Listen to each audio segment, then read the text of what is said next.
to start by thanking the organizers for giving me this opportunity. Really enjoying this meeting so far. We've already had a pretty nice introduction to NAD, some of these early slides, so I'll go kind of quickly. But as you've already heard, NAD is something that decreases in different disease conditions and stresses, and is decreased over the course of natural aging in many tissues, in mice and as shown here in humans as well. And we think this is potentially important to many different physiological processes because NAD is involved in almost everything. This diagram sort of summarizes a couple of the key points about its activities. If you look on the right-hand side, you can see it's involved in redox reactions. And these include all the central pathways that are involved in energy production.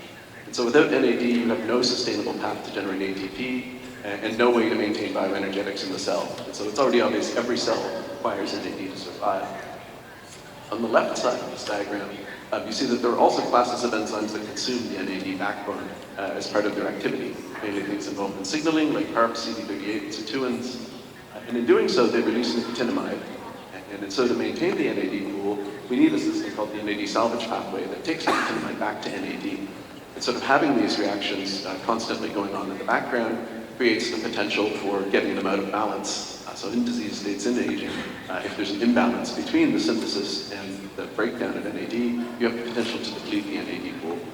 And then maybe get even to the point where there's not enough NAD available, even for the right-hand side of this diagram, even for the energetic reactions. And so you can get in potentially very serious trouble if you're not able to maintain the NAD pools. So we and many other groups at this point have been interested for a long time in whether we can supplement NAD, whether that's going to have beneficial effects. So if you look at the different pathways to get there, the salvage pathway here, where you go from nicotinamide to NAD and back, is shown in the center of this sort of circle. You get input from the Priest-Handler pathway, from nicotinic acid in the diet. From tryptophan, you can make NAD through the de novo synthesis pathway. And so all of these have been supplemented over the years in different studies. Tryptophan is unattractive as an entry point, just because it is also the starting point for immunomodulators and for neuromodulatory compounds, and so you potentially will have a lot of off-target effects that way.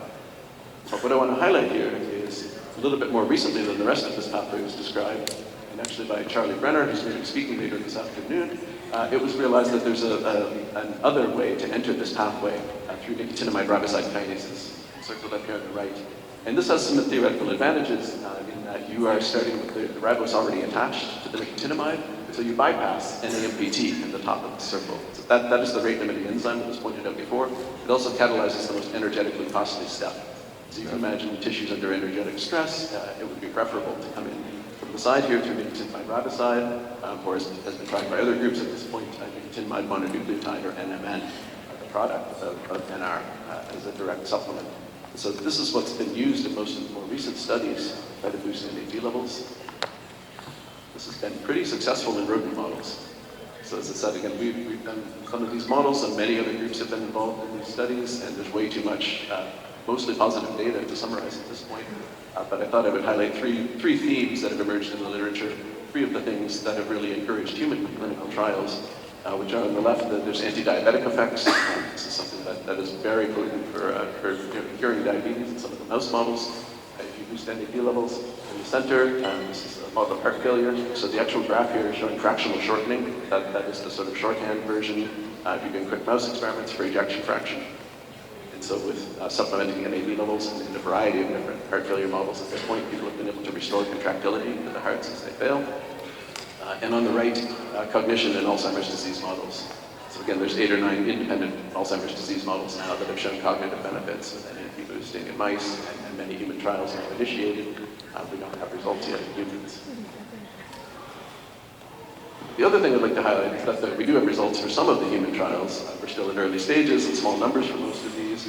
But in many cases in human trials, there hasn't been a one-to-one translation of the mouse models. We've had things like diabetes here, where in mice, as I said, pretty much cure diabetes. On the left side of this diagram is a representative human trial where they did nicotinamide riboside over a pretty long period of time and did a pretty good study. Looking at this is glucose infusion rate that's graphed here, which is a measure of insulin sensitivity. And you can see with or without, if it's the placebo or it's the NR before and after treatment, all the lines are just overlapping, right? So there's no effect on insulin sensitivity at all in humans in this study. On the right-hand side is another human study that was really designed to look at mitochondrial function and strength in muscle. those are the graphs on top, and again, there's no real effective treatment, so the primary endpoints were missed. A sort of silver lining from this study was that there was decreased production of inflammatory cytokines, shown on the bottom. And so this has led to the development of further trials, which really are targeting inflammatory conditions and looking at that as the primary endpoint. And so there are some successes so far in the human trials, but the mice data has really not been a reliable indicator of what's going to work in humans up to this point. And in many cases, the effects haven't been nearly as strong as in mice. And so a lot of what we spend our time thinking about now is how we can really take some of these beneficial effects in mice and get the same things to happen in humans. And to do that, I think we need to understand the mechanisms a lot better than we do. One of the key things that's come out in this field, I think, as things have failed to translate in some cases in humans, is that in many cases in mice, we never knew the underlying mechanism. We just gave lots of NAD precursors and we got a beneficial effect. And so we don't know what to look for in humans. We don't know what cells or tissues are actually critical for many of these effects, where we need to see NAD boosted. We don't know what to measure in a human when you don't get an improvement in insulin sensitivity. Is that because the muscle didn't get enough NAD, or the liver, or the pancreas? We really need to start to understand where these effects are happening. And in many cases, we don't know what the downstream processes are that are sensitive to physiologically relevant changes in NAD. There's about 500 redox reactions that have been described for NAD, about 40 consuming reactions that are now pretty well described. And in almost no cases do we know which of those processes is really being altered when we get beneficial effects in rodents. And finally, NAD is compartmentalized within the cell. So another critical piece that's often overlooked is that there's probably a critically relevant target compartment for most of these different effects. So this is the one I'm going to focus on today. I'm specifically looking at the mitochondrial NAD, which is distinct from the cytosolic and nuclear pools, regulated separately. And so the main reason we initially got interested in thinking about mitochondrial NAD was that this is one of the organelles that seems to respond almost immediately to supplementation. These are data in hepatocytes where we're given nicotinamide riboside in the media, and we see an almost immediate increase in respiratory capacity. In about 5 hours, which is the same time frame it takes to increase NAD in the first place, you get increased mitochondrial respiration measured by oxygen consumption. That's true in the whole cells, and if you isolate the mitochondria, they're already capable of respiring at a higher rate after 5 hours. So this seems like something that's pretty proximal and maybe directly mediated by the NAD levels and not by secondary changes in gene expression. And this really got us thinking about how mitochondria get the NAD in the first place, which we expected to look up in a textbook, but instead found that it was actually unknown, and there was a bit of a debate going on in the field about which of these three models was correct. So first on the left, there were suggestions that there was an entire NAD salvage pathway inside the mitochondria, so they could just make their own NAD. In the middle, there was the idea that NMN, this intermediate in synthesis, was imported, and the synthesis of NAD was completed inside the mitochondria. Or on the right, the idea that NAD in the cytosol is just directly imported into the mitochondria. And so without going through a lot of heavy isotope tracing data, we were able to show to our satisfaction that at least the major pathway is the one on the right. That if we label cytosolic NADs specifically, we can find that NAD then inside the mitochondria still intact. So we became completely convinced that this mechanism on the right was true, but the identity of that little gray tube was unknown. This was the reason why this mechanism hadn't been accepted in the first place, is there was no known transporter to get mitochondrial NAD in. And so over the next couple of years, we spent quite a bit of effort searching, along with a couple of other groups here that are referenced, and all of us came up with the same answer that the transporter was SLC25A51. It's a transporter of previously unknown function that had been described as being mitochondrial and as being essential in a variety of CRISPR screens. So the cells would die. We deleted this, and we didn't really know why. And this is, we think, the answer, that it is the mitochondrial NAD importer. If you look at whole cell NAD levels on the left, there's no change when you delete this gene. But if you look on the right at the mitochondrial NAD levels, they're depleted pretty substantially, in case where you don't have this transporter now. The major obvious consequence of this in terms of cell biology is that there's a complete deficit in mitochondrial function. So this is data from a seahorse instrument looking at oxygen consumption, but you're essentially looking at mitochondrial respiration as the cells are put through their paces with some different poisons and activators. And you can see in the red that the knockout cells just don't have any mitochondrial activity at all. And these cells actually aren't dead, so they grow just very slowly, completely dependent on glycolysis. And if we overexpress the transporter in those cells, we can recover mitochondrial activity and they go on behaving normally. So this really isn't just that they're sitting there dead in the well, they just have no mitochondrial activity.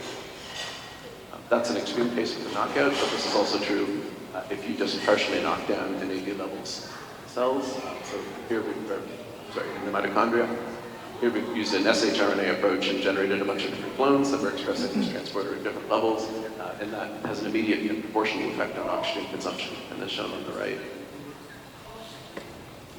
And so now having this tool in hand where we can actually manipulate the mitochondrial NAD pool separately, we wanted to ask this question, whether the mitochondrial NAD pool itself is actually the critical factor in some of the beneficial effects of supplementing NAD levels. And specifically, if we don't make any more NAD in total, but just shift it into the mitochondria, is that going to be sufficient to have beneficial effects? So the system we chose to test this in was a liver regeneration assay that my lab has done for a long time. It's a 2/3 partial hepatectomy. It's well known in this model that NAD levels fall over the course of regeneration. So we were able to show in a couple of groups that replicated now that if you supplement NAD levels during regeneration, you get faster regeneration, so faster regain of liver to body weight ratio on the right. Histologically, you can see really clearly there's fat droplets that accumulate during regeneration and they're cleared out much more quickly if you boost NAD levels. And the cells go back to looking much more like healthy hepatocytes almost immediately. We also thought of this model because we had observed previously that even though the total NAD levels in the liver are falling, so they're about half 24 hours into this regeneration assay on the left, the mitochondrial NAD levels are going up. So it seems like part of the natural response to liver regeneration is to relocalize NAD into the mitochondria. Not so much of a regain. So this is the experiment that we decided to do. Go back to this regeneration assay, but in this case we're using AAV to overexpress the mitochondrial NAD transporter, not supplementing NAD at all, and asking whether that's sufficient to have some of its benefits. Here's data just showing total liver levels, so the overexpression is in blue. It doesn't change the total NAD levels in the liver, but it does change mitochondrial NAD levels in the liver, as we intended. So we're set up to do the experiment. And here's the result. Just by shifting NAD in the mitochondria, we're able to have just about the same beneficial effect on liver regeneration that we get by whole body supplementation in my riboside. See that both in terms of the liver to body weight ratio, mitotic index, so the number of replicating hepatocytes there in that second graph. And if you look histologically, it's just like the NR-treated livers where fat droplets are completely cleared out and hepatocytes look much more normal again.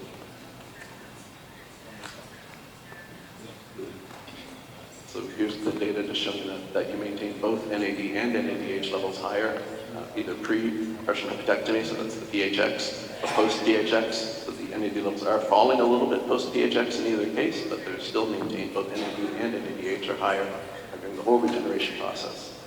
And that does translate to improved mitochondrial function, or at least maximum capacity, complex 1-dependent substrates. So again, on the left side of that oxygen consumption graph, it's the pre-partial hepatectomy, so there's already measurable benefit to mitochondrial function when you have NAD in the mitochondria. But during the regeneration process, post-PHX, if you isolate, you can see there's a very dramatic restoration of the capacity of those mitochondria to respire, produce ATP.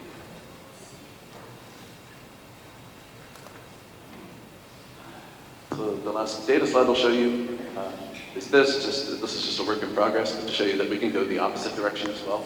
So we think liver mitochondria are really acutely sensitive to the level of NAD that's present. So if we increase the level of NAD, we can get these improvements in function and respiration.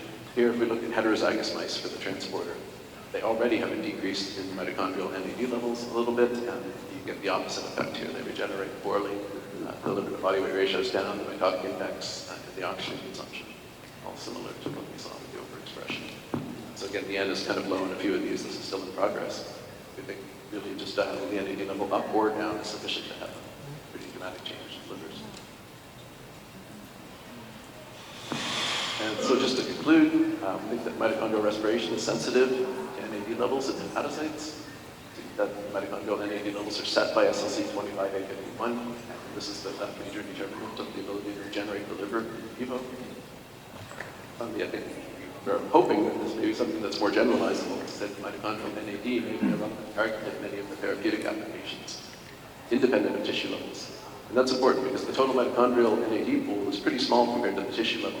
It's the mitochondrial pool that we care about, total tissue measurements, which we also lack from most human studies, but even when we get there into total tissue measurements, that still might not be telling us about the relevant therapeutic target here. It's mitochondrial NAD.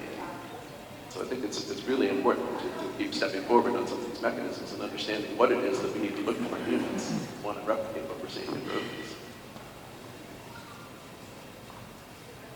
So with that, we'll just stop and thank the people that did the work. I particularly want to point out Jonathan Mukherjee up in the top left, who's the person who brought the partial hepatectomy technique to our lab. Has done all the experiments I just showed you.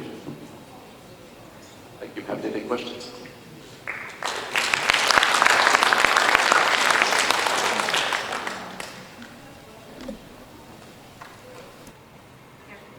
Very nice talk. I'm wondering, are there any physiological regulators of this transporter type 1 transporter? At least the regeneration does it, right? And what's the cue from regeneration to upregulate it? Yes, to move NAD into the mitochondria. So it's an excellent question. We don't know. So we've seen this under different circumstances. So we think it is maybe a conserved stress response. So in septic mice, during hemorrhagic shock, we see in the liver and the kidneys that same response is happening. Total tissue NAD levels are falling, and NAD is moving into the mitochondria. So mitochondrial NAD is going up in opposition to the tissue. We don't know what the trigger for that is. And we really don't understand what's regulating this transporter. But then in the liver, it's highly circadian. So a couple of groups have studied it as one of the most circadian genes. That's just empirically. It's out during wake hours or during sleep? It goes up in concept of food intake, so during the night for the mice, they're active. In response to food? Well, at least in correlation with food. So we're assuming that it's an anticipation. What about exercise? That's a great question, but we don't know the answer yet. Thank you.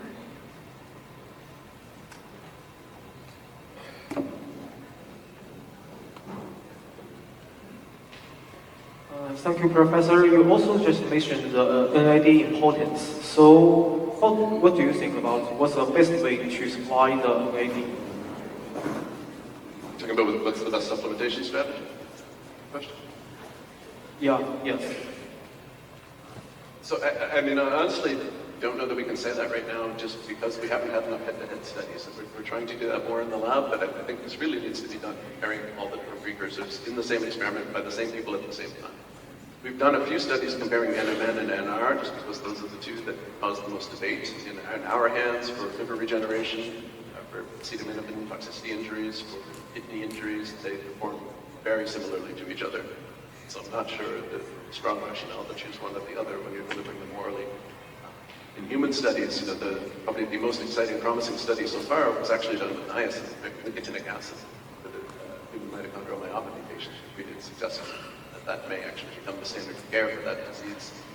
So I think we should completely count out the original simpler precursors as well. But I think we don't have the data to say head-to-head in very many cases right now. Hi, Joseph. Here. I see that you very interesting experiment to increase the age 51. So have you ever looked at the distribution of the mitochondria? The position, for example, the network of mitochondria will change after you overexpress this gene in the liver. Thank you. So the question is, what happens to the expression of the mitochondrial electron transport? Yes. So I'm sure that this gene will localize to mitochondria, right? So after you use an AAV to express this gene, and I want to know that since the stem cell will increase, do you see any change in the mitochondrial network morphology?